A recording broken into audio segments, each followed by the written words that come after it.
とりあえず遊ぶ。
All right. Hello. Good afternoon. And thank you for joining the first of a multi-part virtual tour series with Japan Travel and SAVOR Japan.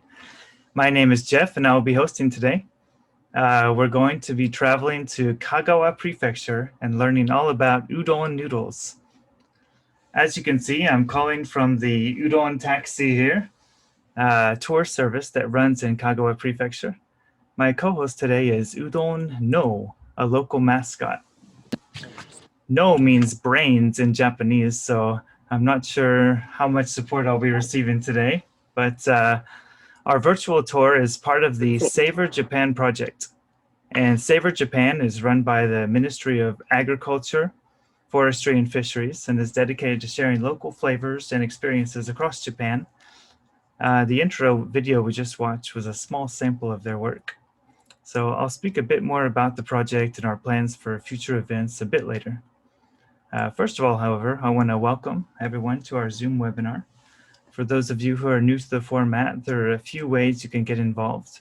The first way is through small quizzes we'll share throughout the call, where we can see how we all stand on our udon know-how. The second way is to communicate with us by using the Q&A option on the bottom of your screens. So feel free to ask any questions throughout the call using this feature, and we'll try to answer as many of these as we can, both during the call and at the end during the Q&A session to add a bit more interaction. All right, so let's make our way to Kagawa Prefecture and meet our on-site team today. Leading the tour, we'll have Ami and Ryan, and we've also sent Raphael all the way from Germany, who'll be attending the tour in person and kind of learning alongside the rest of us. So Ami, Ryan, take it away. We can see you guys. Hello. Hello. Hello, how are you? Good, good, thank you. Yes, so hello everyone, welcome to Kagawa Prefecture. Thank you so much for joining the virtual event Udon Tour in Kagawa. My name is Ami from Kotobasu. I was born and grew up in Kagawa Prefecture. So usually I work at the Tourist Information Center, Kotohira Trip Base Kotori. But today I will be your guide. So let's enjoy the tour together. And next. Hello there. My name's Ryan. I wasn't born here in Kagawa, but I grew up here, so I know a lot about this place. So hopefully I can give you a little taste of what it's like to live here in Kagawa. And then hi everyone. My name is Raphael. I just arrived here at wonderful Takamatsu Airport. Yeah, I'm from Germany. I just arrived from Germany, and it's super hot and sunny here. I've been to the big cities like Tokyo and Osaka, but it's my first time in Shikoku, first time in Kagawa. And yeah, I'm a big noodles fan, so I'm really excited for some delicious udon. Okay then, let's get started. So does everyone know where the Kagawa Prefecture is? We should get a map up here right soon. So Kagawa is in the island, one of the 4 main islands called Shikoku. It's the smallest one of the 4. And as you can see on the map here, that's where Kagawa is. It is the smallest prefecture in all of Japan. We have ready access to all of the major cities, Tokyo, Osaka, Kyoto, and Hiroshima, all within a 2-hour plane or train ride. So, and we also have international flights coming in from Taipei, Shanghai, Seoul, and Hong Kong. So, yeah. Okay, Ami, let's get started. Let us know our itinerary today. Yes. So today we will riding the Udon Taxi, which is based in Kagawa Prefecture. It is a service available to visit udon noodle restaurant as well as sightseeing in Kagawa. So first, Udon Taxi driver will take you to a recommended udon noodle restaurant, and we will talk about history and culture of udon. And then next we will visit a temple called Zen Tsuji, where Kukai was born. So this is a place related to udon noodle. And then finally, we will visit a udon noodle factory called Oshoya. So we will see how to make udon, and we also see the factory manager's professional performance. So it's gonna be 90-minute tour, and yes. So let me introduce our taxi driver today. So Tada-san, so please introduce yourself. Hello everyone. Welcome to Kagawa Prefecture. I'm Jun. I'm a udon taxi driver. Let's enjoy our trip in Kagawa. Okay, so let's go to see Udon Taxi first.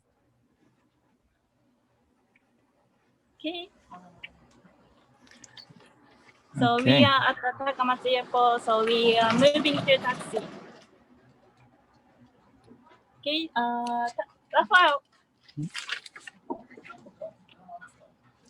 have you ever seen taxi before? Udon Taxi before? I've seen taxis before, but Udon Taxi, I don't know what it is. Like, can we eat while we drive around, or? No. So I will explain. Okay, because I was worried that we spill soup everywhere while driving. So for the Udon Taxi is a service which not only guide you to famous udon restaurant, but also the restaurant are not listed in the guidebook. So yeah, and then driver with special knowledge will tell you about udon, from the history of udon and the culture of udon, how to eat udon and how to order the udon. Nice. Other information about udon. Perfect. So they know udon very well about udon. Yes. Nice, thank you. So this is a Udon Taxi. Yes. And then this is a Udon no. So let me talk about Kagawa Prefecture a little bit more. So the population of Kagawa Prefecture is the 970,000 people. And then, so the Kagawa is the smallest prefecture by area in Japan, and it's 1,800 square kilometers. Okay. 他の人とは十分な距離を取り、会話するときはマスクを着用しましょう。気温、湿度の高い中でのマスクの着用には注意しましょう。 Okay. Let's just talk a little bit about the features of Kagawa. So, as you can see, it's very hot today, and that's basically, it's during the summer, but generally speaking, we have a mild climate, and we have very little rain that comes to Kagawa. And because of that, we have a lot of reservoirs to make use of the very little rain that we do get here. We have over 14,000 reservoirs here in here in Kagawa. And one of them is called Manno Ike, which is one of the largest reservoirs here in Kagawa. Another agricultural feature about Kagawa is the double cropping. So we'll grow the rice from the summer to winter, and grow wheat from winter till spring. So here we have the picture or the video of Inoyama.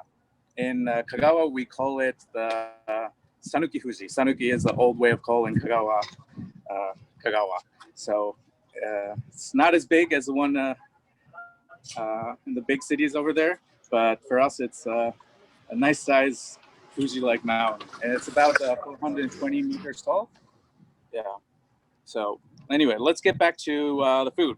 So, Rafael, probably a hard question, but guess what's the most famous food here in Kagawa? Most famous food? Yes. I don't know. We're in Japan, so maybe ramen or soba or probably udon? Yeah, that's a very good guess.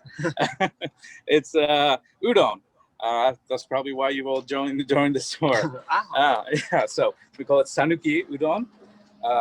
One of the reasons it became so famous is because of the very little rain, which caused us to grow wheat more than rice. And rice takes a lot of water to grow, while wheat only requires a little bit. So, Rafael, do you know the ingredients for udon? Ingredients, you mean for the noodles or for the broth? Just for the noodles. Just for the noodles, yeah, it might be pretty simple, like flour and flour. That's one. And wheat, and salsa. Water, of course. What? Maybe a little bit salt. Yes, salt. Oh, so that's the important part. So because Kagawa is sort of the inland sea area and have shallow sea waters, it's a perfect place for harvesting salt. Mm-hmm. Yeah, and so. Okay, so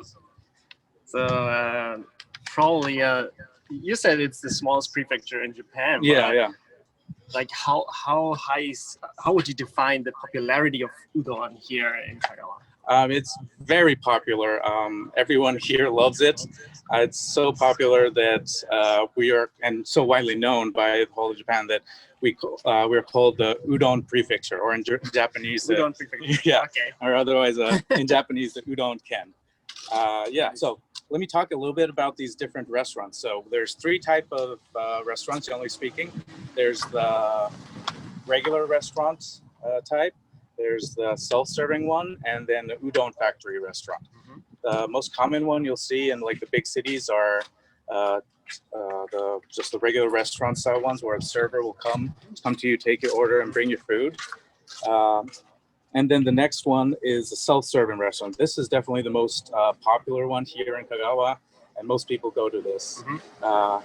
It's sort of a cafeteria type place. You go in there, take a tray, give your order, get your toppings, and then pay. That's just a general format. Each place is a little different. And then finally, we have the Udon Factory restaurants that didn't start out as a restaurant. They were just simply udon factories where they made the udon and sold it to the local stores or other restaurants. Mm-hmm. Today we'll be going to one of those. So they have a little special way of doing things. So we'll learn a little bit about that. Okay. Guys, we just took a question on the prefecture that ranks highest for the number of udon restaurants, and it seemed that almost 97% of us thought that was Kagawa, and that is correct. Kagawa has about 5.6 restaurants per 10,000 people, which is quite high considering the national average is about 2.3 restaurants. So Kagawa is far and away the biggest prefecture in Japan for udon, with second place being Yamanashi at about 4.4. So please continue. Yeah, that's a lot of them. All right, I can see something. Looks like you're holding some bowls here. What's going on here? So we switched camera again. Yeah. Okay, we're about to get our udon. Okay. All right. Yeah, we can hear you guys fine now. Let's give it a shot. Okay. And then we're going to take, come in a little bit closer. We're going to grab the noodles here. So go ahead, grab it.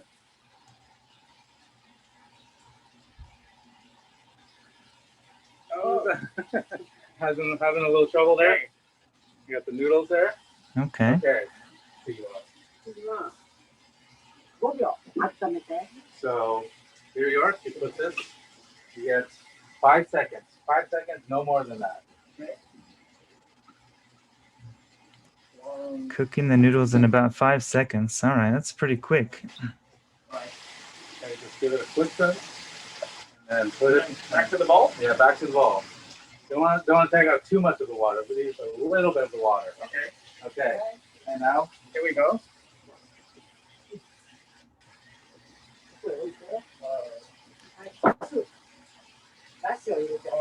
Want to see the soup? So here's the soup. I don't know if you can see. If you mix it up, you can see the little fish flakes. Oh, okay. There we go. Okay. See You there? got some fish inside the dashi yeah, there. So these are the Interesting. bonito fish. Yeah. And this is where the broth is based on. Okay. So take a little bit of that. Oh, a little more, I suppose. Pour it in there. Okay. Now, first, you want to take a quick taste of the broth itself. Just like this? Yeah. This fake shoe is in my way. Very good. How is that? That's pretty good taste? Great taste. Yeah. Okay. And next we're going to put in some spring onions. Change the flavor just a little bit. And then some ginger. Oh, perfect. I love ginger. Okay. Mix it up. I haven't eaten lunch yet. This is tough to watch. It got spicy because of the ginger. Yeah. And now we get some more spice here.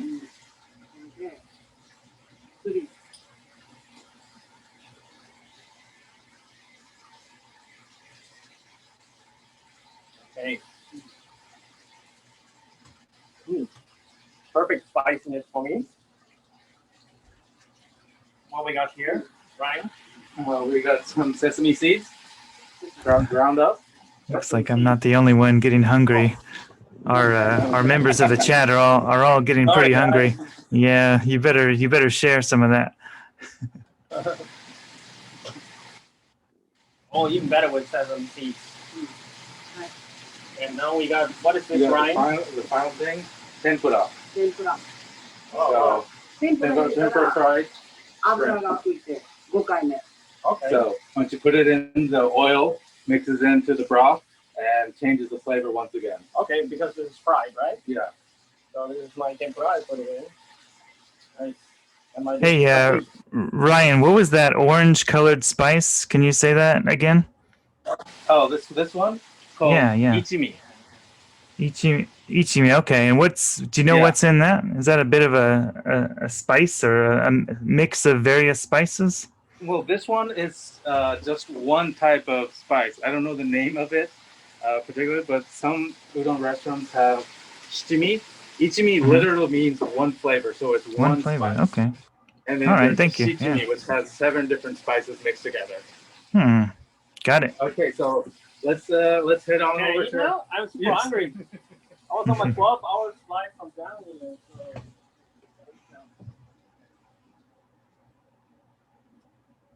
Okay, let's. Nice restaurant. Yeah. This is a pretty nice looking place. Yeah. Very, very casual. Pretty homey. Are you guys the only ones in the shop? Oh, no, I can see another customer back there. Okay. All right. We'll try to be quiet. Yeah. Just gonna start eating, okay? Yeah, please. You got to slurp it, right? Yeah. Slurp? Yeah, so I gotta teach you how to eat udon, or for that matter, any type of Japanese noodles. So once you get first, what you want to do, what you don't want to do is what you were doing is you sort of put it in your mouth and sort of bite it down like that. Okay, you want to do that. Grab a couple of strands. Can we zoom in a bit closer on these noodles? Let's see if we can get some sounds as well from these guys slurping away. Pull it up, untangle it. Untangle it, okay? And then you want to put it in your mouth and just quickly slurp it in there. Wow. That's a good sound. I've learned that already in Tokyo when I was eating ramen, but this thick noodles, It's a little thick. I'm gonna try.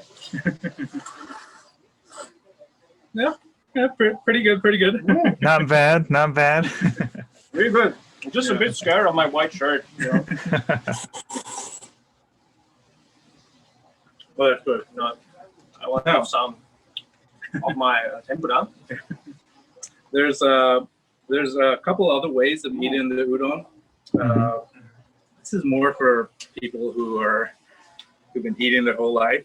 Take a good chunk like that. Oh, you place it in your mouth and slowly slurp it in like. He's a true local. He knows what he's doing. Yeah, he's got this down. I mean, not 4 or 5 completely good. times a week. That's what you expect. Some Japanese are able to essentially not chew it and just let it go straight down your throat. What? The CEO of our company, actually, he's really good at doing this. That's why he's so quick to eat. Like once you sit down, by the time you sit down and you're ready to take the first bite, he's done with his meal. He just goes in there and So he dreams it. yeah. Some of our audience Well, is asking ale. if we can get even closer to Ryan and really hear that slurping sound. Is that Okay, you possible? want that slurping Yeah, sound? as close as possible. Okay. Let me grab a good chunk. Yeah.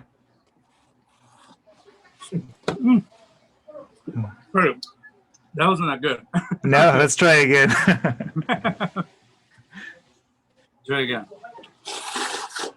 There we go. There we go. That's what we wanted.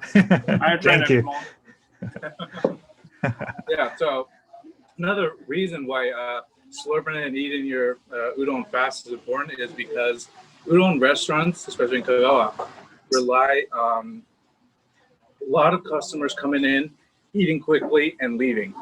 So they want the customers to come in, eat your udon, don't chit and chat like we're doing right here. We got special permission to do this. So this is not a place where you have dates and like talk for 2 hours. Yeah, no, not so much.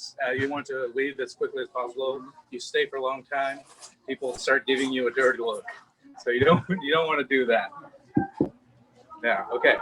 Delicious. While Rafa is eating, there are some customers. So Yeah, let's take a look around. Yeah. Please. I hope it's not a bother, but all right, let's talk to him. Yeah. インタビューですか？ Hello. こんにちは。今オンラインで、はい、やってますので。よくここに来られますか？ Do you come here often? そうですね。お家が近いんで、よくお邪魔してます。 So he lives close by, so he comes here quite often. Okay. ちなみに私たち、週4回5回ぐらい食べるんですけど、 So うどんどれぐらい食べますか？ we eat like 4 to 5 times a week. How about you? そうですね。平日仕事がある日はお昼は必ずうどんって決まってます。 So during the weekdays, anytime you have work, lunch is always udon. Every day. Wow. Yeah, every day. 結構あれですね、香川県の人はもうお昼うどんって多いですもんね。そうですね。やっぱり昼休みが短いんで、やっぱり早く食べられるうどんっていうのがやっぱり食べる人多いと思います。 Okay, so the lunch breaks here in Japan are quite short, so it's common for people to come, just as I explained, udon is something you eat really quickly and then leave right away, so it's perfect for the Japanese work schedule. Ryan, do you mind if we ask him a question real quick? Yeah, sure. Could you ask what is the purpose of slurping? なんでって音を出すんですかって。ああ、そうですね。やっぱり早く食べるためですよね。そうですね。あとやっぱり熱いうどんだったら、その空気と一緒に吸ったらやっぱり少しでも冷めるっていうところがありますね。Okay, so well, one is you eat it quickly, but another important thing is because the udon noodles are so hot. When you're slurping, the reason it makes the sound is there's like little airs in between your lips and the noodles. Yeah. So by having that, it's easier to eat the really hot noodles. If you don't do that, you'll end up burning your lips. Oh, okay. Thanks. Yeah. Thank you.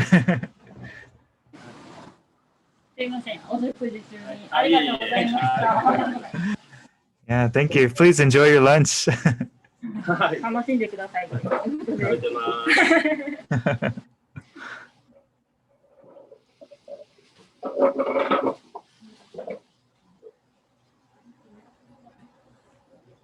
す。Okay, now we're gonna head out of the restaurant. You guys finished already? All right. Okay, so in these self-served or Udon Factory restaurants, we want to take our bowls, our cups, and clean up ourselves. Okay. Yeah. Oh, really? You're gonna do your own dishes? Yeah. Where do we go? Not this place. Back to the back to the kitchen. Yeah. Okay. And we just place the bowls right in there. Take your chopsticks out and toss it in the trash up there. Oh, nice. Right there. Okay. Okay, now at other places you'd usually pay once you get the food, but here it's in the honor system. Once you eat, we tell the person here how much what we ate, and then they'll charge us. Oh, nice. Okay, so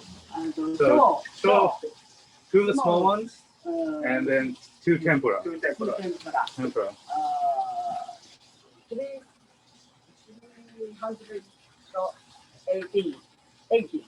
380 plus. 天ぷらが120円と600. So 600 yen for the two of us here. Oh, the two of us. Yeah. Well, that's a bargain, yeah. That's not even the price I'm paying in Tokyo.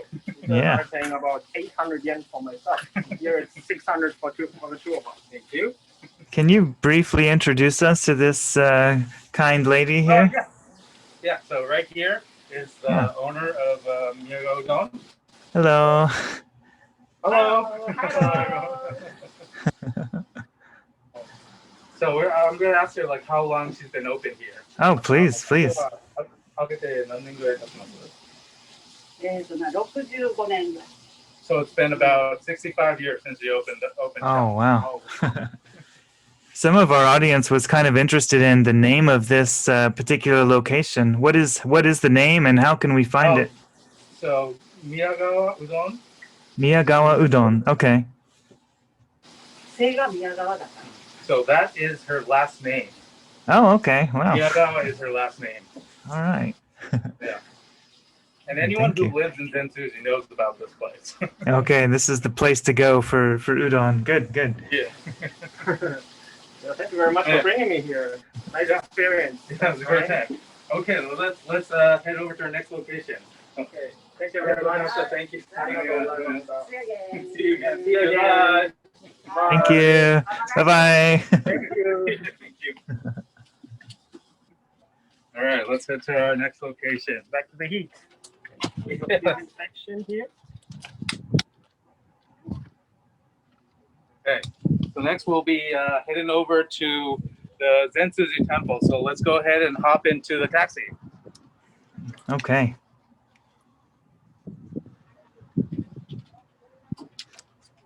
So I think that before we head over to Zen Tsuji, I'm just going to take a few minutes here to talk a little bit about our project here. So I'll switch the screen back to me for a bit, and we'll catch up with you guys in just a few minutes.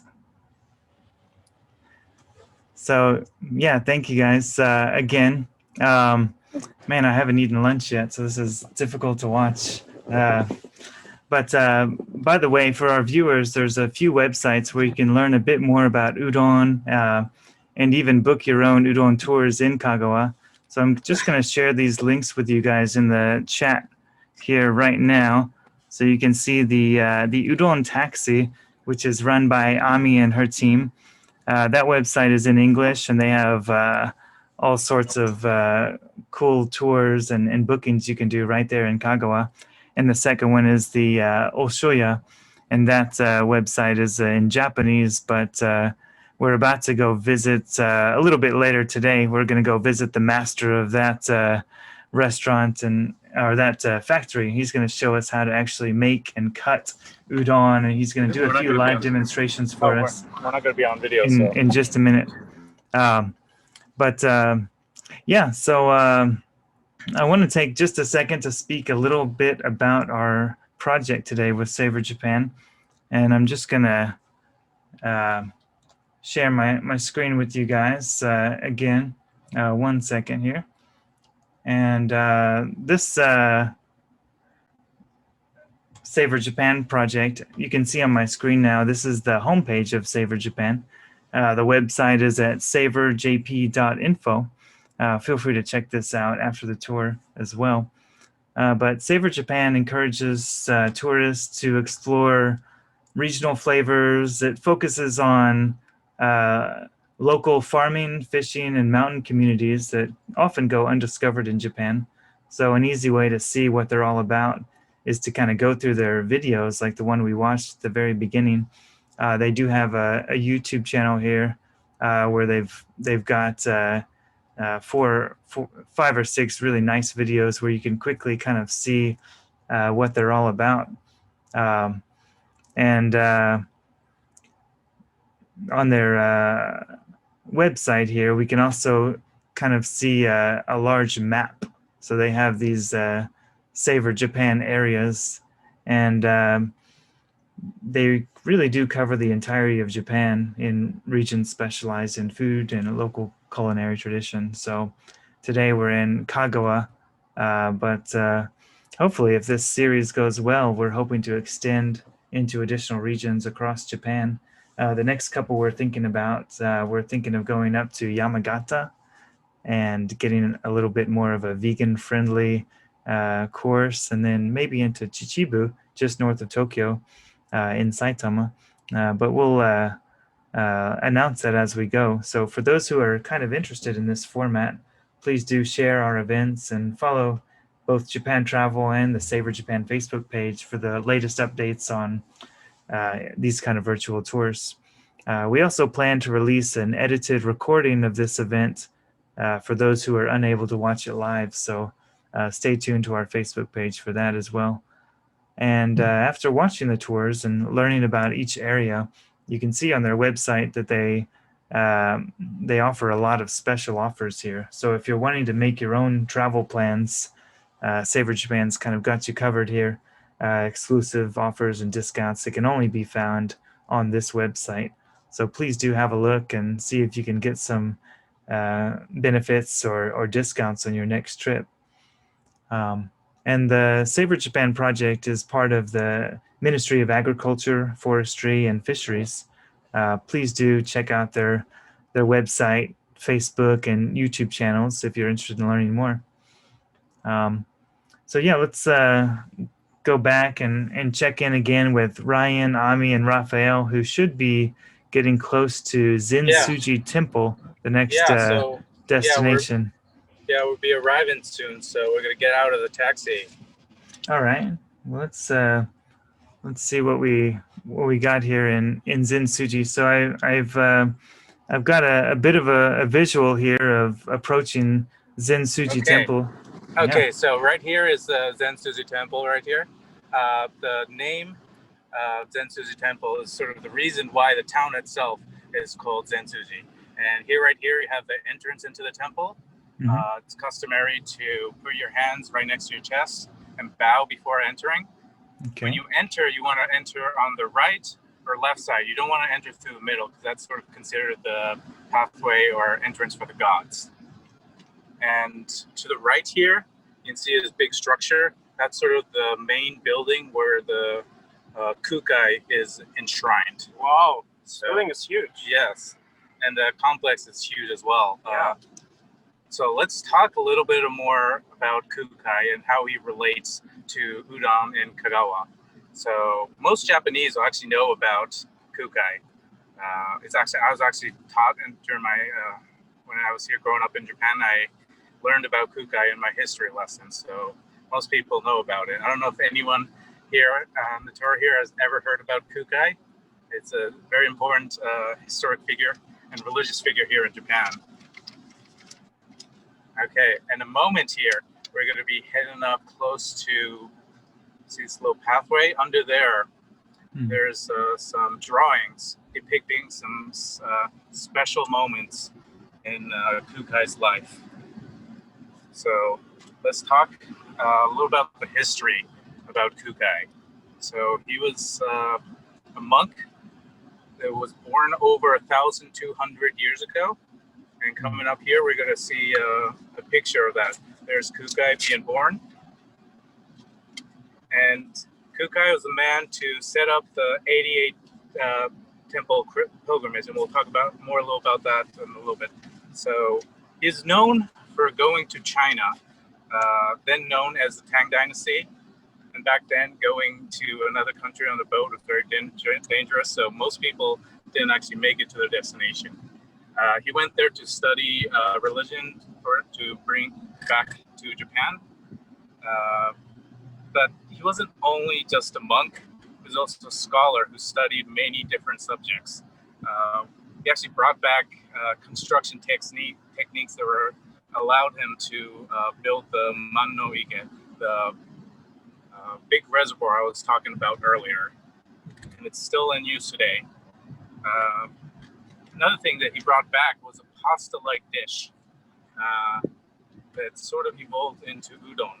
Back then it was called konton, but and it didn't resemble anything like the udon we know today.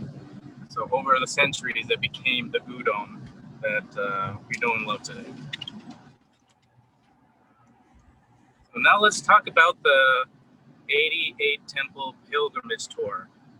So when Kukai went to China, he brought back new ways of thinking in terms of Buddhist religion and created his own sect.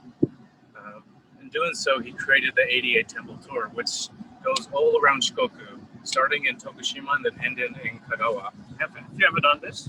Yeah. Actually, I did do. I cheated though. I used a car, so. You used a car. Yeah. That's okay. Yeah. It's still, is it still like sacred when you do it this way? It's okay. There's no really strict rules per se. Okay. So you can go take a car or you can take a bus. They don't mind too much. You'll see a lot of people actually doing this. So for example, when I did it like maybe 4 or 5 temples on the weekend, head back home and repeated that every weekend. It took me about 3 months to do that. Wow. And what do you say? Like how long does it take to do 88 in a row? 88. So if you're walking, generally speaking, it's about 45 days. If you're walking and doing it nonstop, Wow. that's 45 days. That's I think something like 27 kilometers each day. So, yeah. So the actual length itself is 1,200 kilometers or 750 miles. So that's quite an adventure. But most people, I'd say, maybe take the car. You can take the car, stay at a couple hotels, and head to the next one. Maybe one day. Yeah, of course, if you want to challenge yourself, feel free to do the 88 temples. Oh, this bridge is wonderful. Yeah, very pretty. At this time, if you actually look left, you can't see it right here. You have little turtles begging for food. Yeah. But anyways, going back to the pilgrimage, so if you want to challenge yourself, you can go by foot. And some pilgrims do take this very seriously. most extreme example that I saw was someone on stilts doing the pilgrimage. So whenever they got tired, they would just hop off the stilts, take a little rest. When they were ready again, just went on and continued. And let's see, one other person I met was someone who was doing the pilgrimage nonstop for like 3 years. 3 years. 3 years. So did he already do 88, or is he going in circles? Yeah, he was going in circles nonstop. Yeah, he said he was on his like 8th or 9th one when I met him. I happened to pick him up because I was doing the 88 temples as well. And you said you did it partially by car, and is it also possible to do it by bicycle, or is that a bit difficult? That sounds good. Yeah, it's possible. There's a little harder places that you can't take your bike up. You have to go up the stairs. Just leave your bike down there and just walk up. But it is perfectly possible to do so. That sounds good. Good. Yeah. And there are many tours that actually help you along the way on a bus tour. So if you want to do that. Actually, I've seen a lot of people from the Netherlands doing this, walking this. For some reason, they seem to love this one. Anyways, we're heading here right now. We're heading to the main building where the Buddha copper statue is here. We can't head inside for religious purposes, but inside you would see a large Buddha statue with a medicine box in his hand. That's called the Yakshi Nyurai. And there are different forms of the Buddha, and each temple will have a different type of Buddha, and depending on that. So for example, people who have an illness or a family member that's hurt or sick, they'd come here and pray. And the Zen Tsuji Temple is number 75 out of the 88. Normally people start in number 1 in Tokushima and then head all the way around into the 88th, which is here in Kagawa. But there's no set rules. So if you wanted to, you could start here in Kagawa. And then head on to the next one and then end right back here. So this temple area is huge. Like we were walking for at least 10 minutes. Yeah. And so the size is sort of the equivalent of one Tokyo Dome. No, Japanese love comparing sizes with the Tokyo Dome. What was it again? Like baseball? Huh?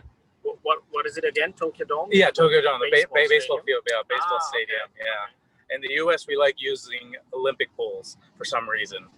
This doesn't seem like a great one, but anyways, the video doesn't actually show you the entirety of the whole place. It's a lot bigger than it actually seems. But another thing that's special about this location is what's called the Kaidan Meguri. It's where you, in the main structure we passed earlier, there's a little pathway that goes under the temple. It's about 100 meters long, and it's pitch black. And sort of the idea is that you sort of let Kukai lead you through your life. So it's a little metaphor there. So you place your left hand on the wall and walk through the winding path, just leaning onto the wall, going slowly. I've been there before. It is a little scary going down there. About how many temples are there in Kagawa compared to the 88? How many of those are just in Kagawa? I think there are 23 here in Kagawa. Yeah. I think in Kochi it probably has the least amount. I don't remember for sure, but I believe it was like 16 or something in Kochi. Tokushima is the biggest one in Shikoku, right? The biggest prefecture? I don't think so. I think Kochi is the largest prefecture in terms of size. So in that one, if you wanted to do the temples, you have huge gaps that you won't be able to cross in one day if you're walking it, that is. So for the pilgrims doing that, that might be exhausting because they're going to probably have to spend the night in a little tent by the road. Okay. So I wanted to mention that there's actually some pilgrims that they will only spend the money that they are given to by other tourists or people they come to the temple, they'll stand or sit in front of the temple with a little bowl, waiting for offerings. So that's all the money that they have to spend for food and places to stay. But if you're in Kagawa here, you got the cheap udon, so they probably go a long way with their little money that they have. It looks like we kind of finished our video there through Zen Tsuji Temple. So yeah, thank you. Is there? It wasn't a video. We were there. Yeah. We were there for sure. Okay. Are there any other points about the Zen Tsuji that you want to discuss with us? Sorry, again? Did you guys finish your discussion of Zen Tsuji? Yeah. For now, that was all we got. Oh, All right. wonderful. We took a poll just now about udon-related products, and let's see. It looks like we're wondering which of the following udon-related products exist, and is there anything such as udon bath salts? Is that a real thing? Yeah. So there's That is, yeah. Yeah, there's actually bath salts. Once a year, on November 26th, there's a bathhouse in Takamatsu. It's a city next over. They open up to the public, and there's a huge bath where everyone will have a bowl with udon bath salts. And it looks like udon in the tempura. And once you put it in the bath, it looks like it's frying in the fry pan. Okay. What about udon ice cream? Is that a real thing? Yes, you do have that. Udon ice cream. I don't particularly like that one because they put soy sauce on that. Other than that, it actually tastes really good. Okay, maybe you can hold the soy sauce. Yeah. yeah, just hold the soy sauce next time. I'd be afraid they'd put some of those green onions on there. Yeah. Okay. So, what about the udon for pets? It seems like there's a udon for dogs or something like that. Yes, Is that for dogs? You'll find that in a few convenience stores here in Kagawa. A couple of the places I live right next to, they have it right in front of the counter for just for your dog. They're sort of these like crunchy treats, sort of. They're not the actual soft udon noodles. Yeah. I think that'd be a little difficult for the udon to do. It's sort of like a fried version of the udon, sort of. And then this last one is a bit confusing for me, but some sort of udon fountain that's a sort of a public faucet for getting udon soup. What is that all about? Yeah, so there's an old joke that Kagawa, the people of Kagawa that love udon so much that instead of water coming out of the faucet, the soup broth comes out of it. So they decided to make that a reality. And at the Takamatsu airport, there are 2 faucets where you can get udon broth coming out. Really? Yeah. Okay. When It's like a well of udon broth. Wow. Yeah. That sounds pretty fun. So the correct answer was all of the above. It looks like our viewers were correct. Good job, guys. Yeah. So I'm just gonna take a couple questions while I have you guys here. So we've got a few things. One from a bit back when you were talking about the rainfall of Kagawa. How does that rainfall kind of compare to the rest of Japan and Shikoku? You said there's quite a bit of rain and reservoirs and things like that. So compared to the rest of Japan, we do get very little rain. It's not the least amount, but if we kind of take into consideration that there's very little land, so there's little place for us to collect the water, then it is quite a little bit of water that we actually get. Okay, so it's very little rain, which is why you guys have developed and built so many reservoirs to kind of keep it stored. Yeah, that's correct. Oh, okay, got it. Yeah. And we arrived at our next destination. We're going to have the udon master teach us how to make udon next. Nice. Oh, excellent. Yeah, this is the part we've kind of all been looking forward to. Yeah. Well, as you guys are walking in there, are you guys still able to answer a question or two? Yeah, we can take one. No? Oh, sorry. So we're in a hurry right now. We got to go to our next place. We gotta go in and we can tell them. All right, then we're just gonna watch you guys walk through here. Let's see what the place looks like. Well, actually, they turned off their video. Let's see.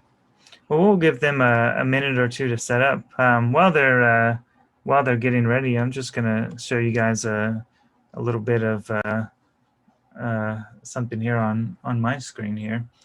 For those of you who are kind of interested in Kagawa Prefecture, I want to kind of plug our own website here, japantravel.com. We do have the Kagawa Prefecture page here, which you guys can take a look at. Look all around Kagawa by category and destination. And the city where we're broadcasting from today is the Takamatsu area. And this is a coastal city in the northern part of Shikoku. And some of the famous spots here, we've got the castle and the Ritsuin Garden here, village and park.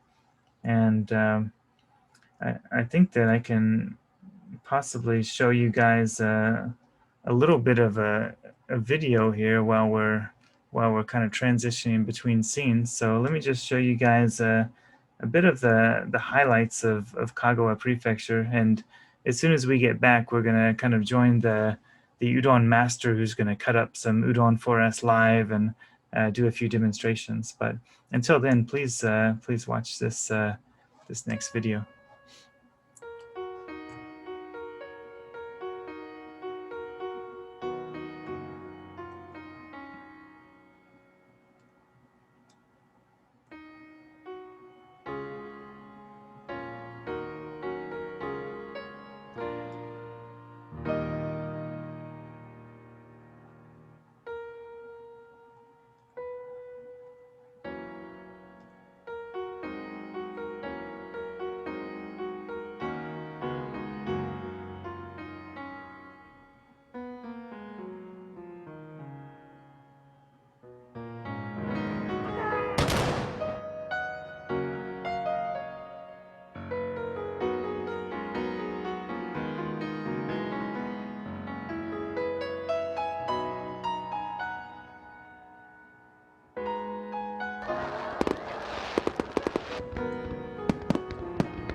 All right. Yeah, I hope you guys liked that. Now we're back in the Udon Factory here with Ami, Raphael. Can you guys tell us where you are and what's going on? So right now we are at the Udon Noodle Factory for Oshoya, and he's a factory manager. 自己紹介お願いします。王将屋の、工場長の山下と申します。今からおうどんの、作り方を皆さんに、教えたいと思いますので、よろしくお願いします。So he is a factory manager. His name is Yamashita-san. So right now we already learn how to what udon noodle is and why udon is famous in Kagawa. The history and udon and culture of udon. So Rafael, do you remember what 3 ingredients for making udon? Ingredients? Yeah. Wheat and water and salt, right? Yes.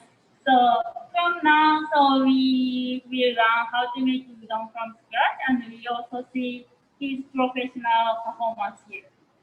Okay. Okay, I'm それではお願いします。Okay.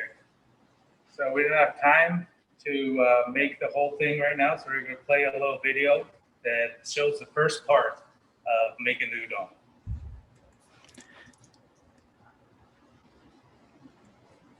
Okay. All right, we can see it. 今から、うどんを練っていきますけど、今手元にあるのが小麦粉と、水と塩。So right here you have salt, water, and flour. で、おうどんは、小麦粉と、塩水だけでできてますので、一応この3つ用意します。So yeah, again, here's the 3 ingredients, and this is the only ingredients you need to make it.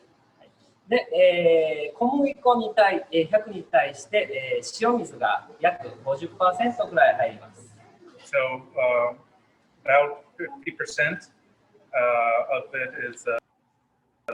で、小麦粉に塩水を入れた途端、粉が固まっちゃいますので、ここは入れたらスピードよく指先でかきます。So as soon as you put the salt water, it starts to harden. So you want to mix it really vigorously, really quickly.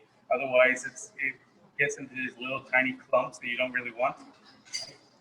白い小麦粉がだんだん黄色く色が変色してきます。で、それが出来上がりの合図になりますので、黄色くなるまで混ぜます。Okay, so the way you know that it's ready is when the dough starts turning a little yellowish. You can probably see right now it turning slightly yellow. Oh, I guess something happened to the video there. Oh,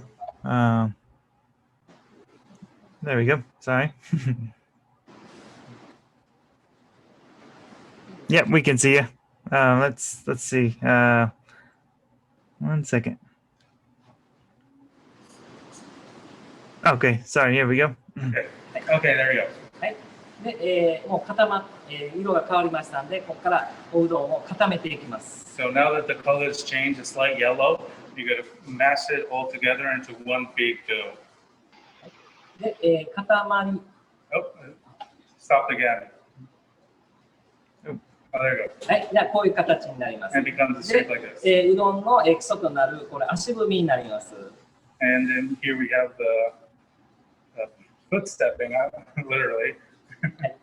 生地を足で踏むことによってうどんのコシが生まれます。So by doing this process, the udon becomes this chewy texture, which is what Sanuki Udon is known for. はい、何回か2、3回ぐらいこう折りたたんで同じように踏んでいきます。And then we fold it up just as you saw into a couple of rolls, and then continue stepping.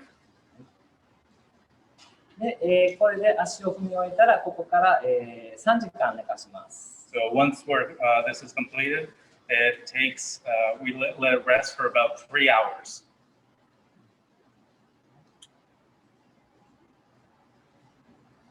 ここからですね、3時間寝かします。Yeah, let it rest.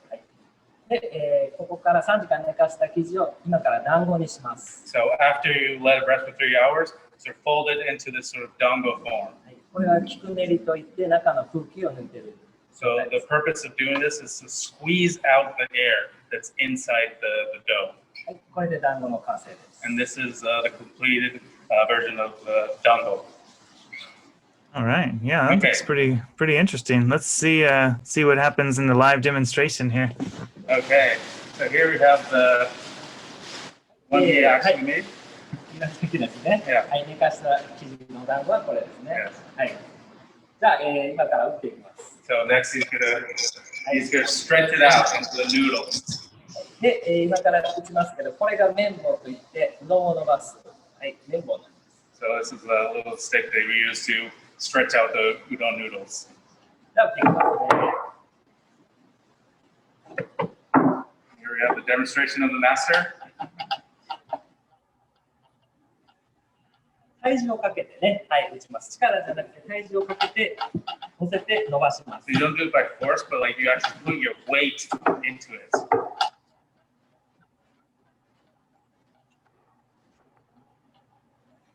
All right, we've got 2 video feeds here, so we can give you guys a couple different angles.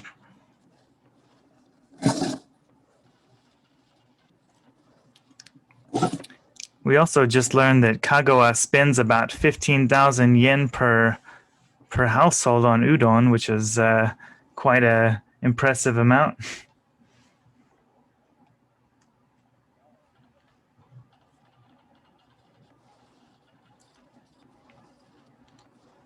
Seems that the national average is about 6,000 yen per household, so Kagawa really loves their udon.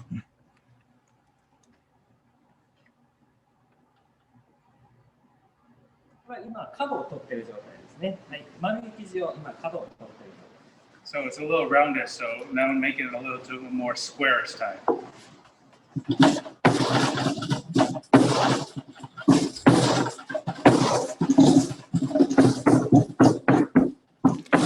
This almost looks like the fast forward scene that we just watched in the video. This guy is he's really moving.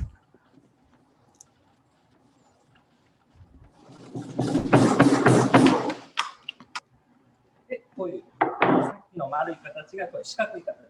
So as you can see, this it started as a circle and it turned into a square shape. これどうして四角く形するか言ったら丸でしたら真ん中だけが長くて端が短いんで同じ均等に長さになるように四角く。 Again, the reason it makes it into a square shape instead of a circular one is so you can evenly cut the noodles. If it's a circular shape, you'll end up with like little short strands and long strands.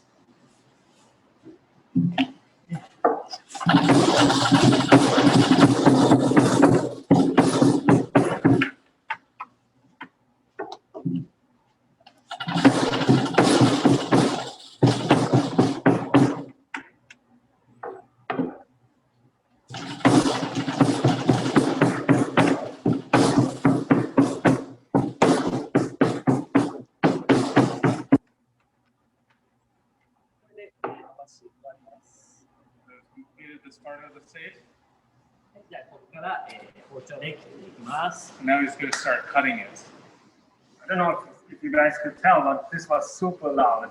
And I thought It was- the table was going to break. Yeah, we were holding the table down on the side here. We were just impressed by how fast he was going. Some of us are convinced he's some kind of a ninja. はい。Perhaps. This is hard. Yeah. これがうどん包丁と言いまして、これは上げる高さによってバネが広がって幅が広くなります。 Okay, so there's a little contraption here is to use to cut udon noodles. So dependent on the height, how high you raise the knife depends on how thick the noodle comes out. So this, if you move it up, you can see the spring moving there. Moves the knife sideways. はい、じゃあ、ちょっと試し切りに、はい、どうなるかっていうのを、 Okay, I'll do a little test cut to show you. So, 高く上げるとバネが広がって so you go 幅 raise it が really high, 広くなる。 and you got this thick strand here. Okay. で今度、はい、低く上げると And do it very lowly, バネがちょっとしか横に動かないんで細くなります。 and you get a thinner strand there. Hmm. だから同じ高さで一定で上げないと同じ幅のうどんが切れないということですね。 So the technique here is to raise it at the exact same height in order to get the exact same thickness of the noodles. あ、はい。 So here we go.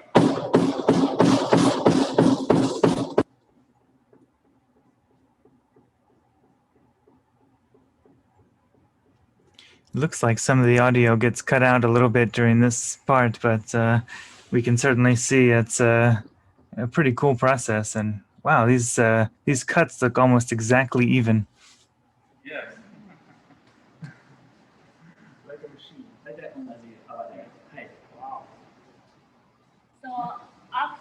I heard he can cut udon thinness without watching it. これ目隠しでできるって聞いたんですけど。はい、できる。See if we can put that to the test. Yeah. We have something to here, so Okay. prove his worth. A bit of blindfold udon cutting. All right. Let's see how he does. We got faith.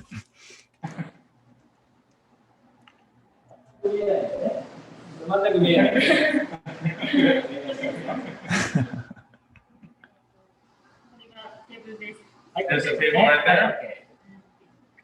あ、もちろん。はい。あ、こっち、はい、はい。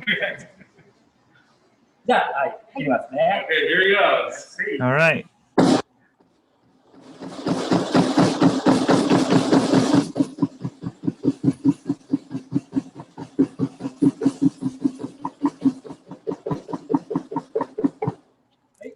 Wow. I was scared of his fingers. I think he did even better than before. Wow, that's amazing. はい、じゃあこれで、はい。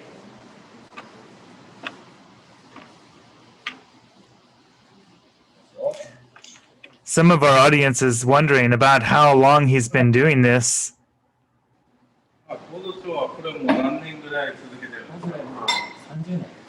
So he's been doing this for about 30 years now. 30 years. How many noodles is that? He's probably cut a couple million of these by now. Yeah. 多分今まででどれぐらい切ったと思います？もう記憶に Yeah, yeah, he's cut way too many to even count.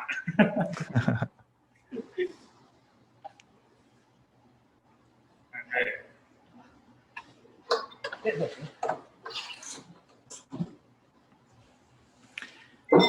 We're just wondering, is this a restaurant where you guys are, or just a factory? This is actually Udon Factory that makes udon and sells it to other locations. But they open for 5 minutes, or is it 10 minutes?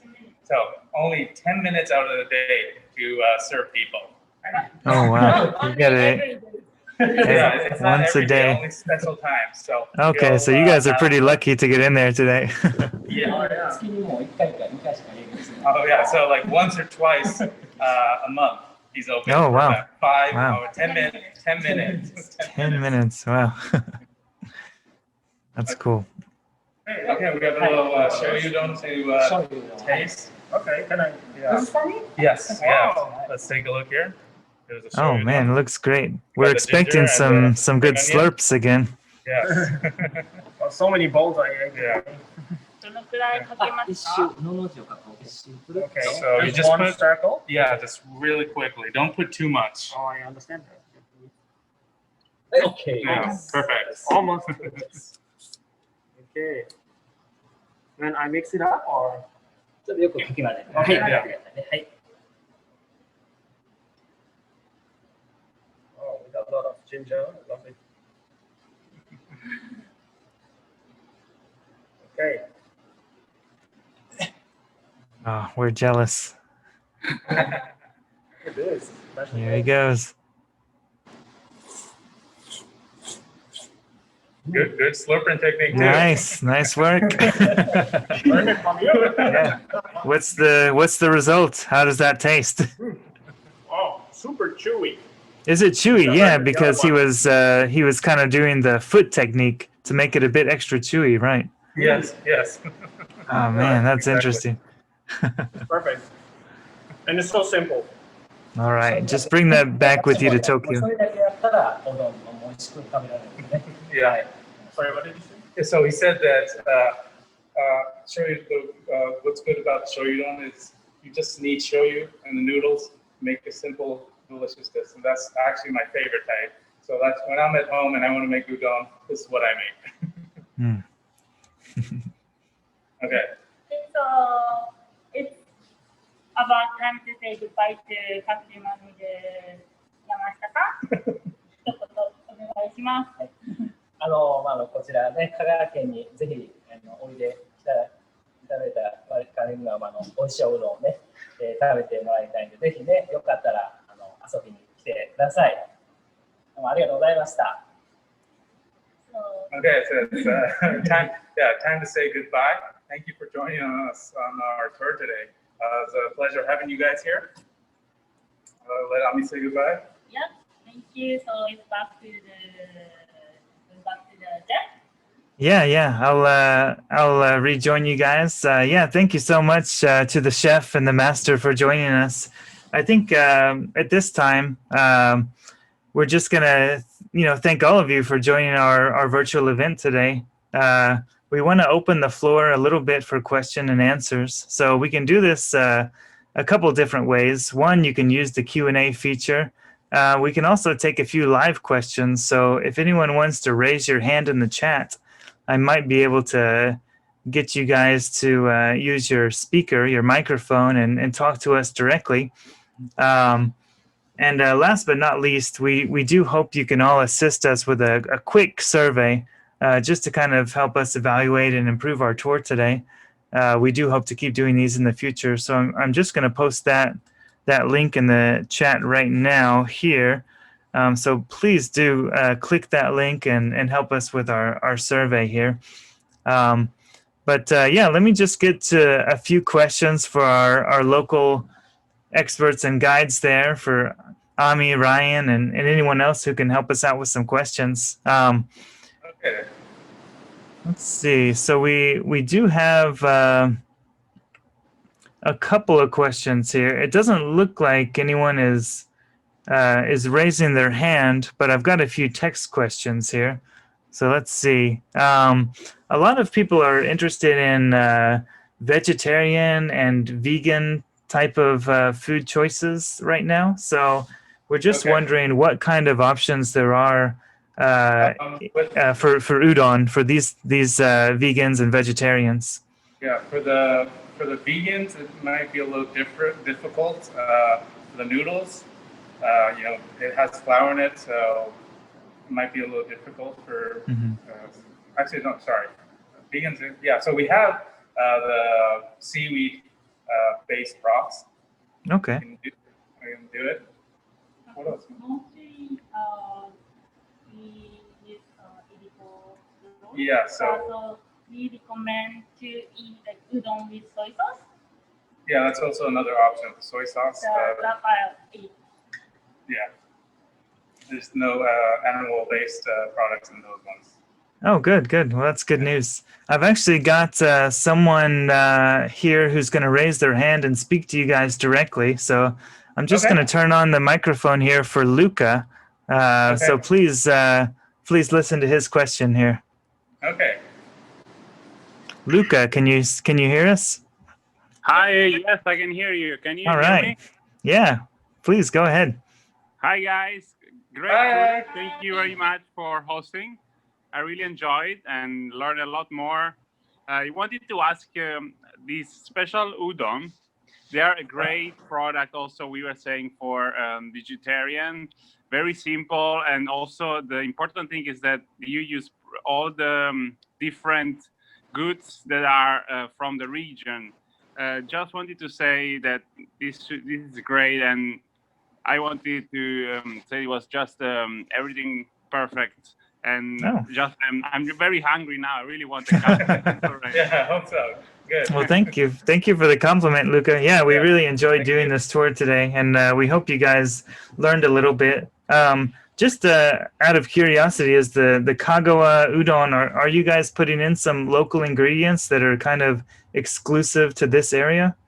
Oh, well, it's the iriko is generally, it's not just Kagawa per se, but the general inland sea, but we have a famous island called Ibukijima, where like the majority of iriko, the small bonito fish, are captured. And there's this sort of island that sort of fishermen go to live there for like 3 or 4 months and just fish all day long. Oh, great. I've got another person raising their hand here. So here we have Sebastian. Let's see what he has to say. Hello. So my question is very simple. What is the best season to come to eat udon in Kagawa and see different things? Because the video we saw was for the 4 seasons. So I mean, each season has a special one. I mean, if you want to come during the New Year's, we have special.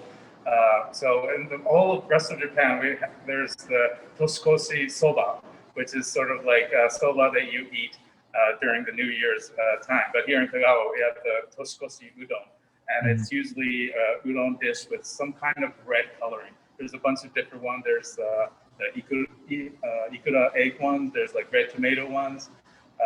There's a bunch of different, but generally the motif is have like red colored udon. And during the winter, you have the sort of dish where there's sort of like a bunch of vegetables. Was it a shippo udon?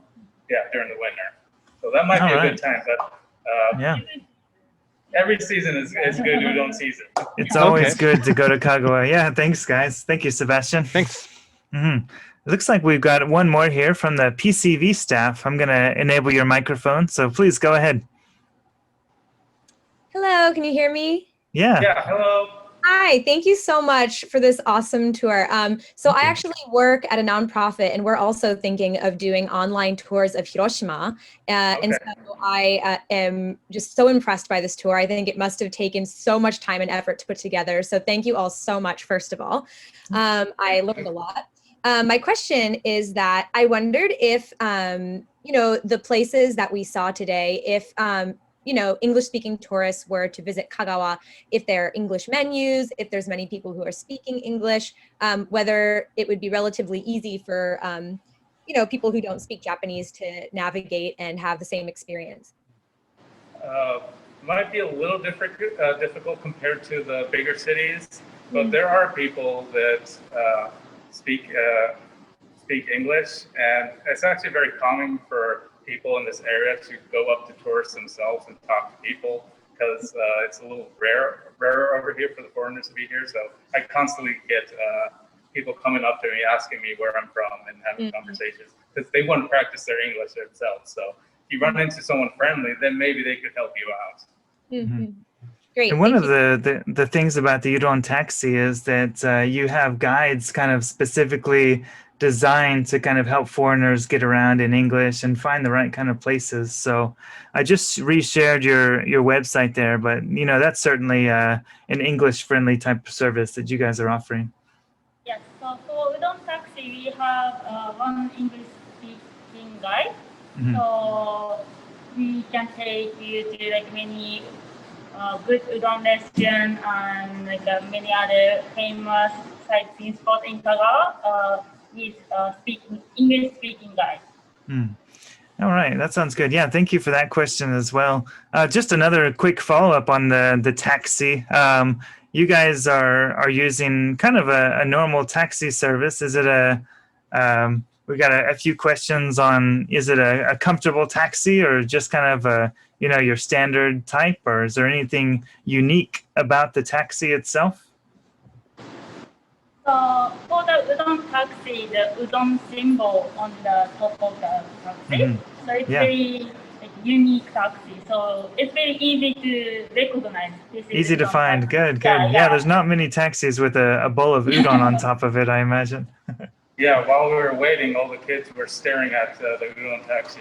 Yeah. So everybody takes picture of Udon Taxi. Yeah. It sounds fun. Let's see. There's no one else raising their hand here, but a lot of people thanking you guys for your work today.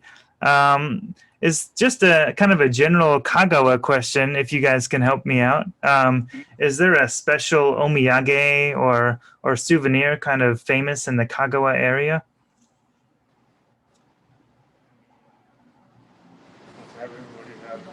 I'm trying to think of something other than udon, but hey, if udon is what it is, that's fine. Yeah, basically. All right. Well, a little udon kit here we can show you. Yeah. So this is cool. Their udon gift bag here. Oh, this has the broth in it as well. Okay. So you get the noodles and the broth in a pretty easy to use kit. Yeah. And this can be found on the Oshoya website. Is that right? Yes. All right, I'm just going to repost that link in the chat as well. This website is in Japanese, but they're selling these types of kits, and you know, they have a lot of information there. If you guys are interested in kind of purchasing your own udon and getting that shipped directly from the heart of udon culture in Japan, please check out that oshoya.com. Really good stuff there. All right, so let's see. We've got just a few more questions. Let's see. So how, for the types of udon, like how does it change from one restaurant to another? Is there a big variance there, or is it all kind of similar? So there's like maybe 4 or 5 basic ones that every single udon restaurant will have. Yeah. But the big difference is that the broth used is very different from each place to each place, and also the thickness of the udon is different from each place. There's a place here in Kotohira that actually has this sort of like almost pasta like spaghetti like thickness to it. I don't particularly like that. I like the thick chewy ones. Not my favorite one, but each place is sort of known for having like the best soy sauce udon or the best kake udon. Yeah. Okay, well, yeah, thanks again. I'm just going to repost in the chat our survey link. So if you guys are able to help us out with that survey, please do follow that link. And as we are just about running out of time, I just want to thank you, everyone. We really appreciate all of you attending, and hope you had a nice time with us today on one of our first virtual events. We certainly hope to keep doing these and improving as we go. And offering more and kind of different tours in different regions and types of food in the future.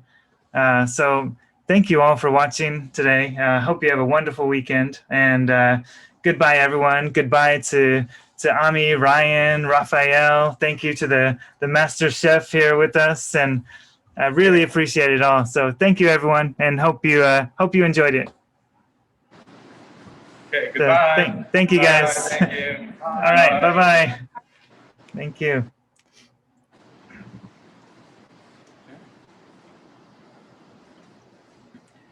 All right.